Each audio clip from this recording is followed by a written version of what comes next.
Hi, everyone, and welcome to the next installment of the VeChain carbon emissions carbon credit research. Today, I have Alison from Carbon Collective. Alison, can you introduce yourself and let everyone know what you do? Hey, everyone. My name is Alison. Thanks, Justin. I'm with Climate Collective. We are an innovation network that is supporting entrepreneurs, scientists, nonprofits, investors, to build out and apply new digital technologies to unlock climate action at scale. So glad to be with you today. Yes, thank you for that. So I've been speaking with a number of people on this topic. I've been having some various opinions on tracking carbon emissions and carbon credits on the blockchain. You know, what's your thoughts on that? And, you know, what do you think the future holds on that topic? Yeah, well, I think we have a lot of opportunities right now. We don't have too many proven use cases yet, but we have a lot of opportunity to explore. And some of the benefits that we're looking forward to with tracking carbon on chain are primarily in terms of transparency and auditability. So to understand why this is useful at all, we have to go back to what are the problems that we're trying to solve. And tracking carbon off chain or just anywhere in the real world, we can look at carbon markets. Those have been where most of the activity around measuring and tracking carbon over time have occurred.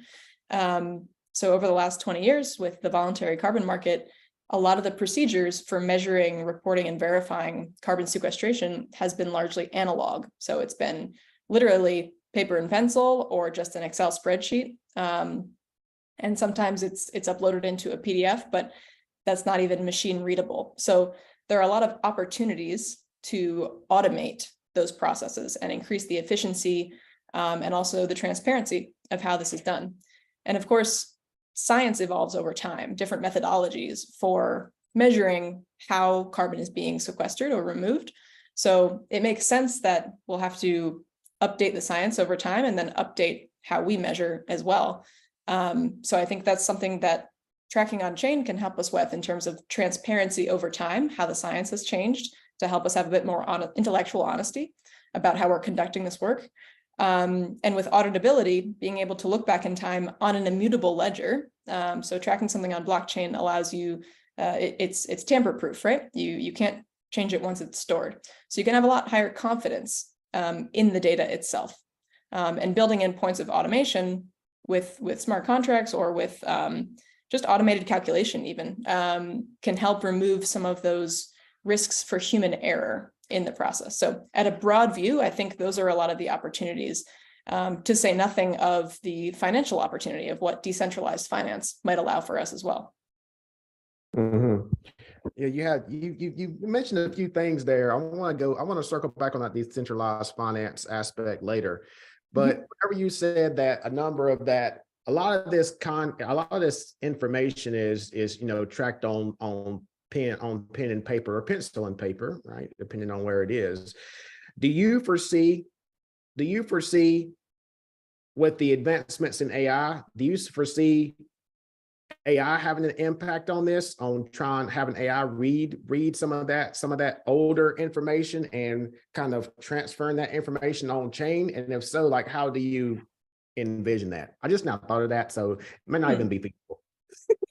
It's an interesting question. I'm not super well versed in AI, so I wonder if different AI or machine learning models could help us to sift through that legacy data that is collected. I wonder if it could help us come up with different trends or just help us to process that wealth of data that does exist. If it was in a machine readable format, first of all, so if it was all digital, perhaps different AI tools could help with that. But that's part of the problem too. A lot of this data is stored in very different formats.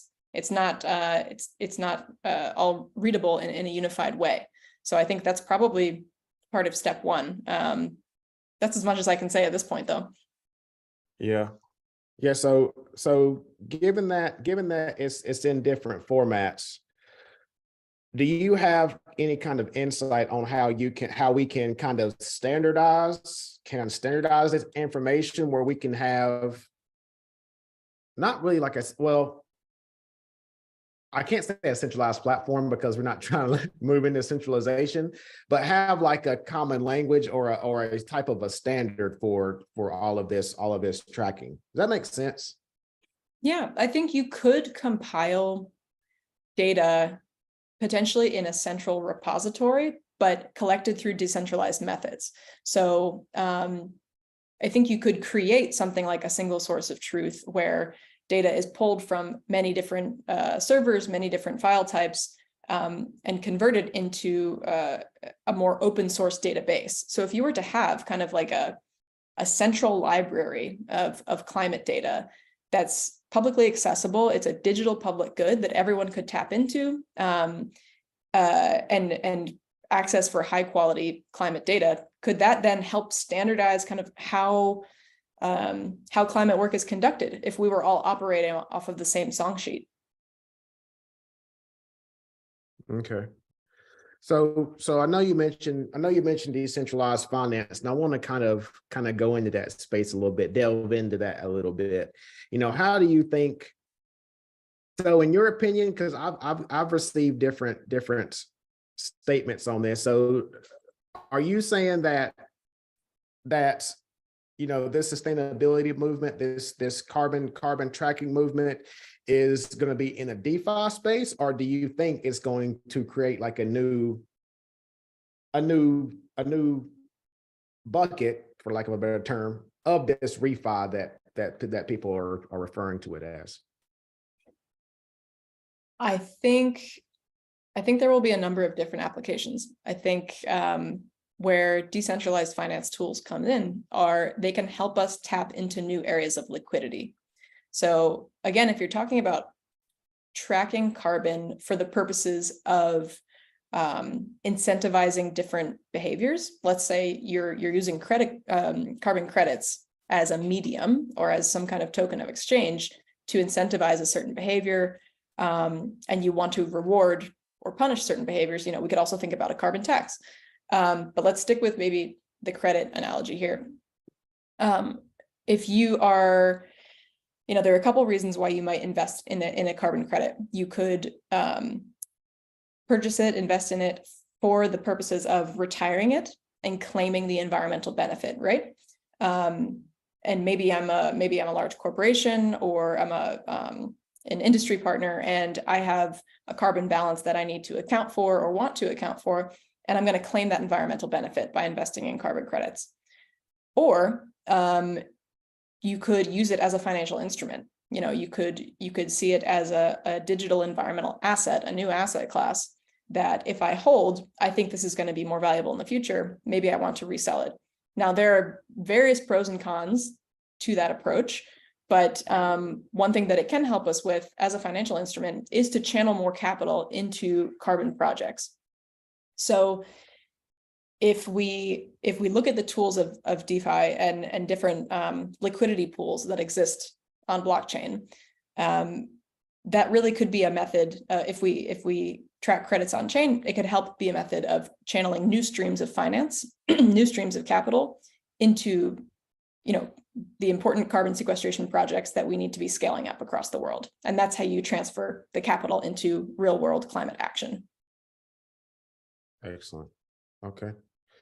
So I understand that you all work with a number of different groups, and based on your experience, what current challenges do you all face, or what challenges or kind of drawbacks do you see with enterprise adoption? Individual adoption as well as enterprise adoption. That's like probably 4 questions there, but yeah.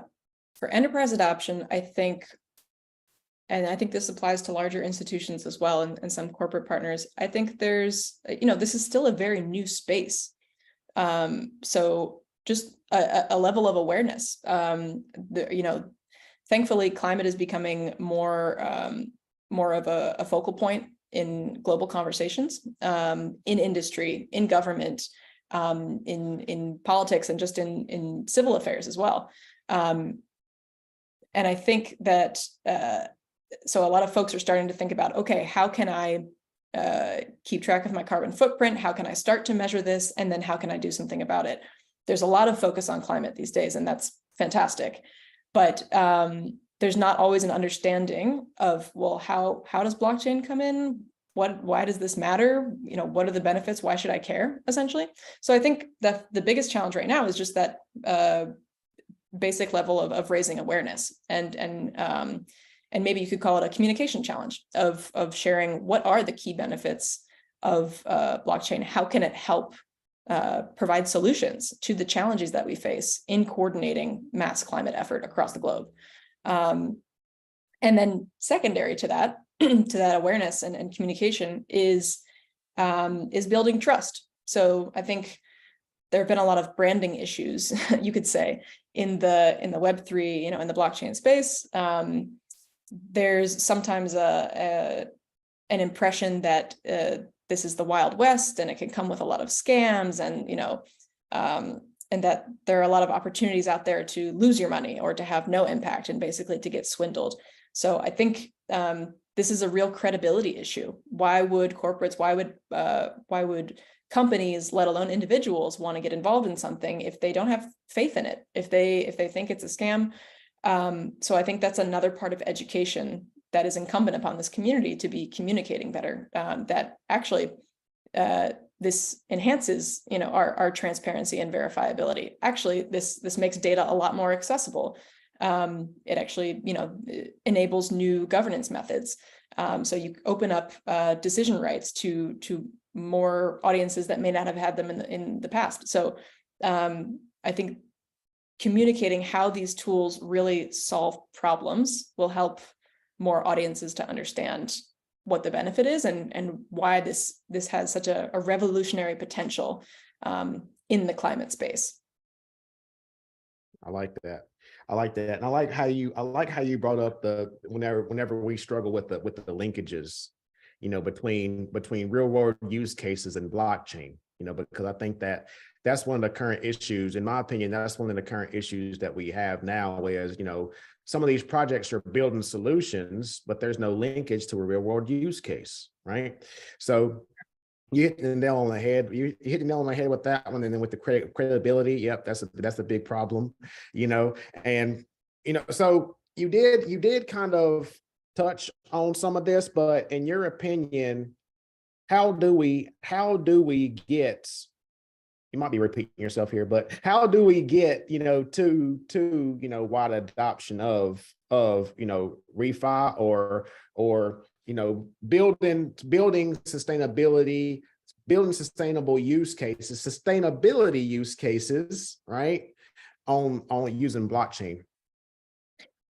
I would take kind of a two-pronged approach. I would take kind of a large scale approach. So you target enterprise, you target institutions, you target groups who have huge business operations, and if they implement a new technology, it really offers a step change in any given industry, and they can also serve as kind of an anchor customer to overcome those credibility issues, right? So if I am operating in transportation and I see a major trucking company utilizing blockchain to track its emissions for its supply chain, that changes the landscape. That changes you know, how that company gets to compete in the space. If they have enhanced data, if they have lower costs, if they have particular business advantages from the adoption of this technology, it may trigger others in certain industries to adopt that as well. So think about cloud storage, for example. Any new technology needs a few first movers and early adopters to make something more mainstream and widely adopted. So going with enterprise and going with institutions gives you a lot more visibility, and it allows you to have a larger impact at a larger scale through more efficient partnerships that you're investing in, essentially. And then I would also take, you know, so if you go large scale and you go enterprise and institutional, Also be looking at community and individual use, because the applications and the benefits, and this comes back to the individual problems that either businesses or institutions or individuals face, they're all going to be different. So if you're designing a solution, you need to design it around what is the actual problem that it's solving. And for individuals and communities, I think regenerative finance or blockchain-enabled tools have unique advantages that are different from what you might offer to a business or to an institution. So if businesses and institutions might care a lot about the data integrity and what it enables in terms of tracking their supply chain, to an individual, what these tools might be able to open up is new revenue streams, new forms of earning income. If I am measuring on the ground the evolution of a carbon project, maybe I'm reforesting mangroves, maybe I've been planting mangroves. There are ways that using blockchain-enabled technology to monitor the state of that natural asset, the state of that mangrove forest, could reward me with certain incentives after I upload data. And maybe I can earn revenue for a project like that. This is actually a pilot that a group called Gainforest and Cella Foundation have been testing out in the Philippines, is exactly that. Or perhaps it enables me to access new asset classes that I never had before as an individual. Perhaps it allows me to overcome certain fees or unlock greater efficiency with trading resources as far as it comes to preserving natural community resources. So it all comes down to what is the problem that you want to address, and how do you frame the solution, whether that's for a business or an institution, or to an individual or to a community. And there are really a lot of wide-ranging use cases that are being explored in the refi space right now, and that's personally what I find so fascinating. I like that. I like that. So is there anything else that you would want to add in terms of this discussion, in terms of what more people should do, or do you have like a call to action, in this space? I would say it's still very early days, right? So a lot of groups are are still in what I would call like spaghetti on the wall stage, just like throwing and seeing what sticks. There's a lot of innovation happening. It's an incredibly dynamic space. So I would say stay tuned, because there's a lot that's being experimented with and coming out, and we need to do more, right? This is where innovation takes place. And I find that really exciting. But we're also looking for new real world use cases, because by proving out how something impacts climate work tangibly on the ground, that's where we're going to build the most confidence, I think, in these applications. And that's where we can really help to build trust and help to promote adoption, is by demonstrating to someone how this offers a tangible benefit, either to their business or to their individual life. Excellent. So Alison, thank you for your time. Where can people find you? You can find the Climate Collective online at climatecollective.org. We're also on LinkedIn and on Twitter. All right. Thank you once again. Thank you for your time, and for everyone else, until next time.